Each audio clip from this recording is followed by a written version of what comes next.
Hey guys, welcome to Roy Meets World. My name is Roy, and this week I have a very spontaneous What in the World episode coming your way, all about Halloween. Also this week I got a little tiny microphone on my shirt, so I can seem a little bit more professional, and maybe you'll think I know what I'm talking about. Sometimes, I try to, at least. I do want to kind of preemptively apologize, though, because this week's episode is going to be very information heavy. So if you remember my Fast Pass episode, it's going to be kind of like that, where I try to be as informative and accurate as possible with the stuff that I want to talk about. And the topic of that today is going to be Halloween and the various offerings that the theme parks have here in Orlando. So obviously Halloween is a very popular season during the year, so there's a lot of stuff to do in and around Orlando that deal with Halloween and spooks and haunts, but I'm going to condense it down. I'm sorry, but I'm going to be talking about SeaWorld, I'm going to be talking about Disney World, and I'm going to be talking about Universal Orlando and the things that they offer that are kind of like the biggest things, at least in this central Florida part of Florida. I'm deciding to talk about it in that order of SeaWorld, Disney World, and Universal, kind of to bring awareness to that kind of exponential increase in what is and isn't appropriate for kids. So we're going to go ahead and start off with SeaWorld's Spooktacular! Yay! And also one more thing to address is that all of these events actually did start in September, but for the sake of this video, if you're watching this right now, I'm going to be talking about October. Okay, so let's get started. SeaWorld's Spooktacular event runs from September 23rd to October 29th. That is right, that is the only event that I'm going to be talking about that actually ends before Halloween. Okay. More specifically, it is only going on Saturdays and on Sundays during the event run. However, SeaWorld Spooktacular is included in your park admission. Unlike the other two events that I will be talking about, SeaWorld Spooktacular is kind of free. That is, if you have a SeaWorld single day pass or a SeaWorld annual pass. So in fairness, really with any kind of a pass at really any theme park, there's quite a variety of combinations that you can use to customize your pass. Like SeaWorld specifically, you can combine with Aquatica, you can combine with Busch Gardens, but for the sake of this video, I'm going to keep it kind of simple. So a single day pass at SeaWorld, if you buy it 1 day in advance online, it is $79.99. If you buy it at the gate on the day of, it is $99.99. And if you buy a SeaWorld annual pass, which actually you get 3 months free, so that's 15 months, that's kind of cool, that is $168. So a SeaWorld annual pass, 15 months, that is $168. So again, the Spooktacular is only on Saturdays and on Sundays, so the times for the Spooktacular are 11 o'clock to 6 o'clock on October 1st, 7th, and on 8th, and then 11 o'clock to 7 o'clock on October 14th, 15th, 21st, 22nd, and then 28th, and then the 29th. That was hard to remember. Now to talk about the appeal of the event and what kind of activities and entertainment make this Halloween event so much more different than the other offerings in the theme park area. I mean, number one probably is just it is the most family-friendly Halloween event that the theme parks put on. It is geared towards very young kids and probably preteens. But I still have fun, okay? Because of free candy. Guys, they have trick-or-treat stations scattered all throughout the festival area of the park that's over by Bayside Stadium. That's where they put their Halloween stuff and their Christmas stuff and their special events that they put on sometimes. It is just... Okay, calm down, please. You're kind of embarrassing me. Jeez, this guy, right? So the trick-or-treat stations, they have them everywhere. You can get back in line as much as you want, and free unlimited candy. There's literally no better sentence than what I just said. And in addition to that, so we can move on to the Disney and Universal stuff, I'm going to go ahead and read off the rest of the offerings off my phone because I'm lazy. So, in addition to trick-or-treating, they have Penelope's Garden Party, which is a live DJ, craft, and bubble and colorful sea creature area in the Bayside Pathway.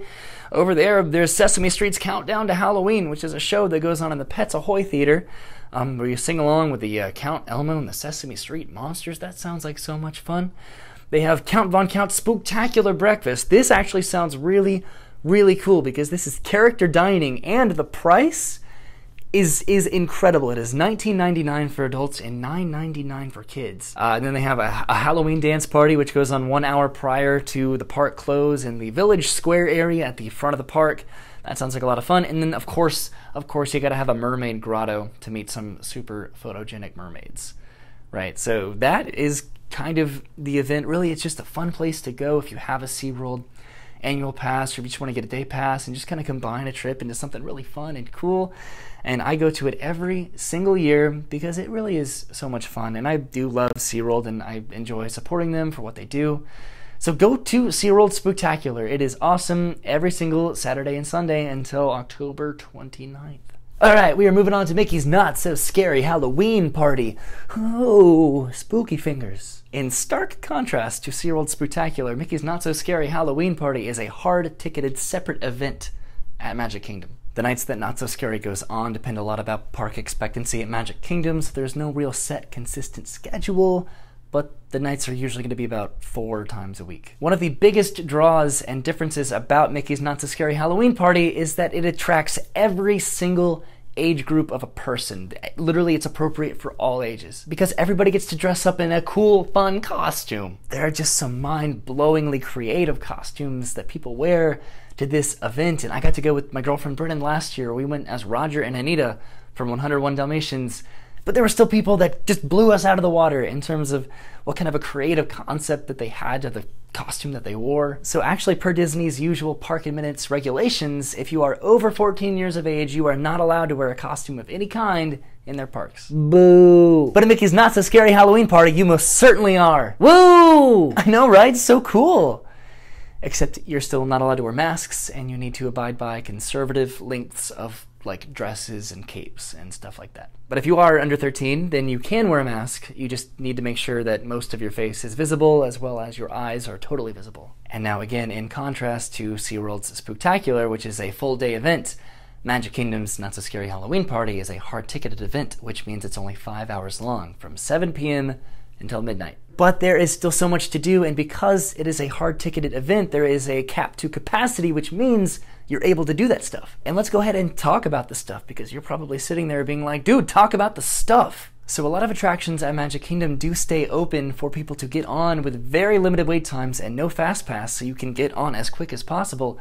But a lot of attractions aren't open, but that is because they are actually converted into a treat station. And similarly to SeaWorld Spectacular, a treat station is where you stand in line and a cast member is going to give you a little handful of candy and plop it into your little bag that they give you at the front of the park. Oh, that's another thing, is that at the front of the park they do give you a bag with like a little starter bag of candy inside of it, and then you kind of add to that bag, and then I've seen people come home with like 35 plus pounds of candy. And I'm talking about like the good candy, like Skittles and M&Ms. So I'm going to go ahead and read off my phone the list of attractions that are open if people would like to ride them with very limited waits during Not So Scary. So let's do it. Magic Carpets of Aladdin, Pirates of the Caribbean, Swiss Family Treehouse, Big Thunder Mountain, Country Bear Jamboree for some reason, Haunted Mansion, Seven Doors Mine Train, Prince Charming, Regal Carousel, It's Small World, Peter Pan's Flight, Winnie the Pooh, Mad Tea Party, Under the Sea, Journey of the Little Mermaid, Dumbo, Barnstormer, Astro Orbiter, Buzz Lightyear, Space Ranger Spin, Space Mountains, Tomorrowland, Speedway, People Mover, Monsters Inc., Laugh Floor, and that's it. So there are people who are kind of like me who get to ride the rides really whenever we want, so during a hard-ticketed 5-hour event, we'd rather spend that time doing the really exclusive stuff, like meeting characters, or watching the stage show, or the parade, or the fireworks. But then there are people who know that there are no fast passes for these rides, so you do get on them very, very quickly. It's all about what you want to do. Have fun. You paid for this. Whew, and speaking of paying for this, of the 3 major theme park Halloween events in Orlando, this one is by far the most expensive. Alright, what I'm about to talk about is going to involve a lot of numbers, so hopefully I can throw up some sort of a graphic here that will help me help you understand what I'm talking about, because I'm still actually pretty confused. Alright, let's talk about Mickey's Not So Scary Halloween Party. It runs August 25th until November 1st from 7 p.m. until midnight. Although, if you do get a ticket to Not So Scary, you do get into the park earlier than that. I believe it is 4 o'clock. You'll come in and they'll give you a little wristband that'll differentiate you from the day guests that they will have exit the park. Now we're going to go into the specific dates, alright? There's 2 types of tickets. There's a child's ticket and an adult ticket, okay? Now, October 3rd, October 5th, October 9th, October 10th, October 12th, October 15th, October 17th, October 19th, October 22nd, October 24th, October 26th, and November 1st, an adult ticket is going to be $94, which is $111 after tax. A child's ticket, which is ages 3 through 9, is going to be $89, which is $94.79 after taxes. October 6th, October 13th, October 20th, October 27th, and October 29th, an adult ticket is going to be $99, which is going to be $105.44 after taxes, and a child's ticket, ages 3 through 9, is going to be $94, which is $111 after taxes. Did I say that right? Yes, I did. Now, the very final night is the most expensive night of all, and that is Halloween night, which usually always sells out. An adult ticket on Halloween night is $115, which is $122.48 after taxes, and a child's ticket, ages 3 through 9, is $110. That is $117.15 after taxes for Halloween night.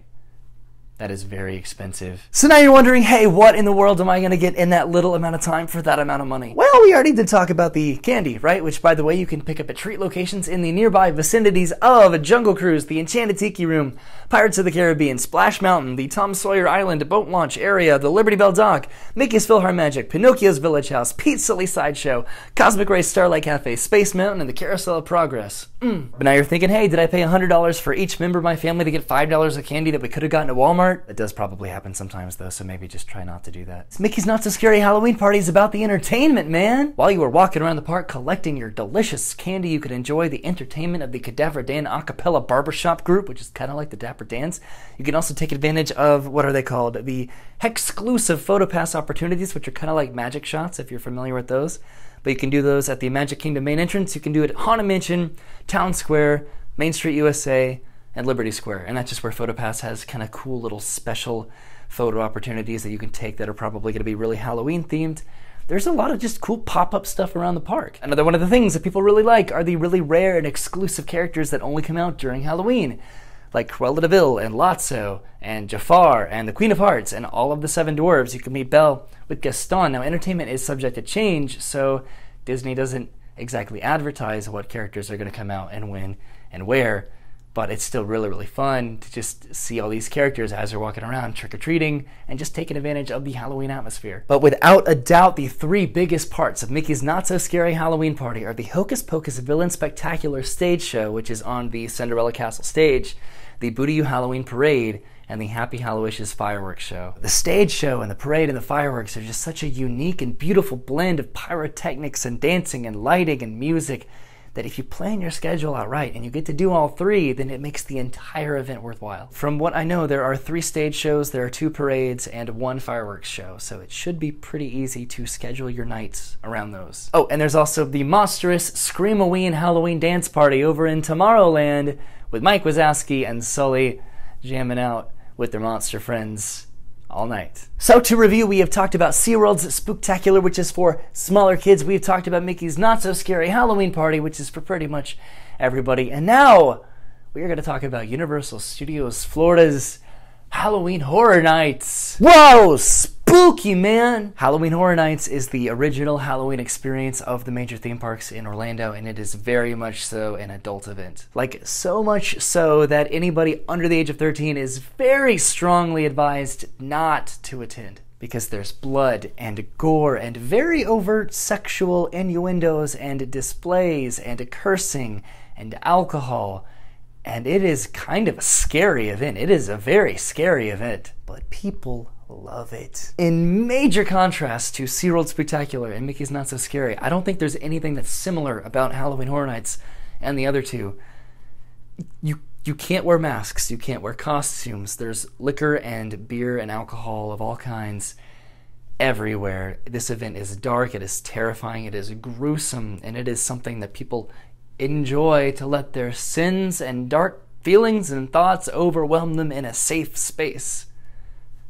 Does that make sense? Like, this event is gruesome. There are plenty of adults, me included, who have very weak constitutions with this kind of stuff, and it is scary. It is very, very scary. But it's fun. It's a very, very unique kind of thrill, and that is why people are so obsessed with it. It is similar to Busch Gardens Tampa's Hallowscream Halloween event, which, by the way, Busch Gardens, I'm sorry I didn't make it into this video, but I was trying to condense it into the Orlando Halloween Scream scene, so I'll get you next time, but I didn't want to make this video that long. But anyway, it is very reminiscent of Hallowscream over in Busch Gardens, where you have a number of haunted houses, and then you have scare zones. The ideas for the houses and the scare zones can either be based on a unique concept by the park, or it can be based on a television or movie intellectual property. Which is like horror, obviously, because they don't have like a Scooby-Doo house, although they should. But so the Universal Orlando Halloween Horror Nights this year has 9 houses, 5 scare zones, and 2 live shows.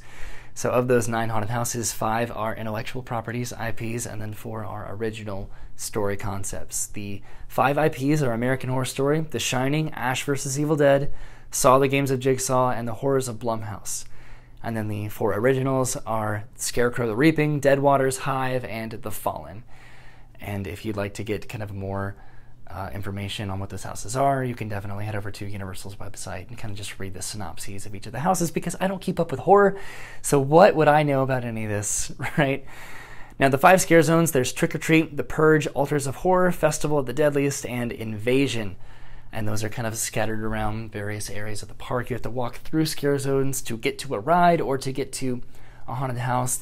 It's very hard avoiding being scared at Halloween Horror Nights. It's something you have to expect and prepare yourselves for. And then the 2 live shows are the Academy of Villains Dance Troupe and the Bill and Ted's Excellent Halloween Adventure Parody Show. All right, now with that being said, let's talk some numbers. So how much does it cost to go to Halloween Horror Nights? Well, it varies. It varies actually a lot more than Disney and a lot more than SeaWorld, but let's get into it. So the entire event runs from September 14th through November 4th, which is after Halloween, but specifically breaking it down by ticket price, October 1st, October 4th, October 5th, October 11th, October 18th, October 25th, October 26th, October 29th, October 30th, and October 31st. Admission is $59.99. There are no child's tickets, there are no adult tickets, because this is kind of an adult event. So there is one price, and that is without taxes. That is $59.99.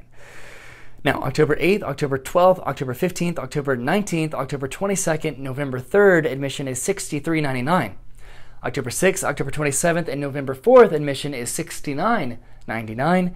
October 13th and October 20th, admission is $75.99. And October 7th, October 14th, October 21st, and October 28th, admission is $83.99.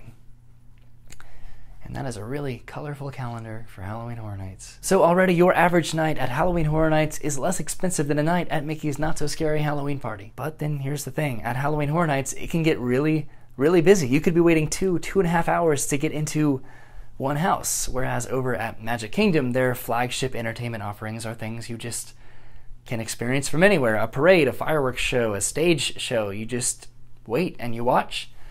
Now, if you want to enjoy Halloween Horror Nights, you may have to spend a little extra something.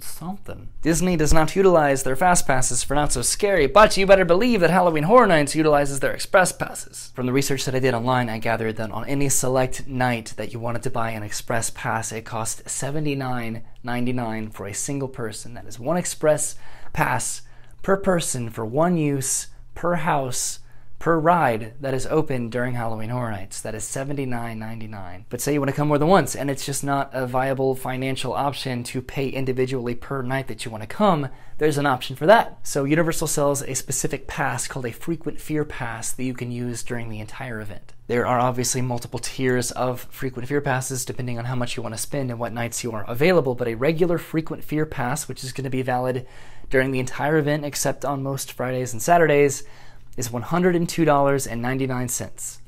A Frequent Fear Plus Pass, which includes Fridays but not Saturdays, is $118.99. An Ultimate Frequent Fear Pass, which is all nights of the event, is $199.99. So that would get you into every single night of the event, but not with express passes. If you want a Frequent Fear Pass with express included, that is $339.99. If you want a Frequent Fear Plus Pass with express, that is $399.99. If you want an Ultimate Frequent Fear Pass with express, that is $599.99. That is $600 to be able to go to any one of the 34 nights of Halloween Horror Nights and use express. So those upcharges, man, they really get you. So there are a couple more offerings that Universal does have available that I do want to mention real quick. They do have RIP tours where they have guided escorts take you around through the event. I didn't see any prices on that online. I think you had to inquire about it. But they also have the Unmasking the Horror tours. If you want to take a 3-house lights on tour, that is $79.99 a person, and a 6-house lights on tour is $129.99. There's also a Scare Actor dining experience, which is $49.99 a person at the Monsters Cafe in Universal. Oh, and I think I did mention that there are rides that are open during Horror Nights if you want to take a break from a house or a scare zone or a show. And those are Transformers The Ride 3D, Hollywood Rip Ride Rocket, Revenge of the Mummy, Men in Black Alien Attack, The Simpsons Ride, and Harry Potter and the Escape from Gringotts. So if you want to ride a ride with a very minimal wait time, those are your options. All right, guys, I think that is it. It is 2:30 in the morning on a Tuesday, so I have to edit this and upload it. It is way past my bedtime already, but I hope you enjoyed my little video comparing and contrasting SeaWorld's Spooktacular to Mickey's Not So Scary Halloween Party to Universal's Halloween Horror Nights. I hope you leave some comments down below telling me like what's your favorite event and why. Personally, I do like them all for various reasons. I like how SeaWorld is very relaxed. You can get candy and enjoy the entertainment. At Disney, you can be an adult and dress up and just be a part of the fun and just enjoy the fireworks and the parade. And then at Universal, you just get to be in those terrifying stories, and that is what Halloween is also about, is being scared and celebrating that thrill. So this is Roy Meets World. My name is Roy. I do videos every single Tuesday here on the Attractions Magazine channel. Please be sure to subscribe and click the little bell down below to be notified of the videos that we upload and when we upload them. I will see you guys next Tuesday with another video, hopefully one that's going to be back in the parks doing something fun and cool. But because it's finally October, I'm finally celebrating Roy Creeps World. Yay! Instead of Roy Tweets World, it's Roy Creeps World because you guys voted on it on Twitter. So it's Roy Creeps World for October. So hopefully I'll be out and about doing some fun Halloween stuff in Orlando for you guys and for me because I love doing this so much. So have a great night, and I will see you guys later.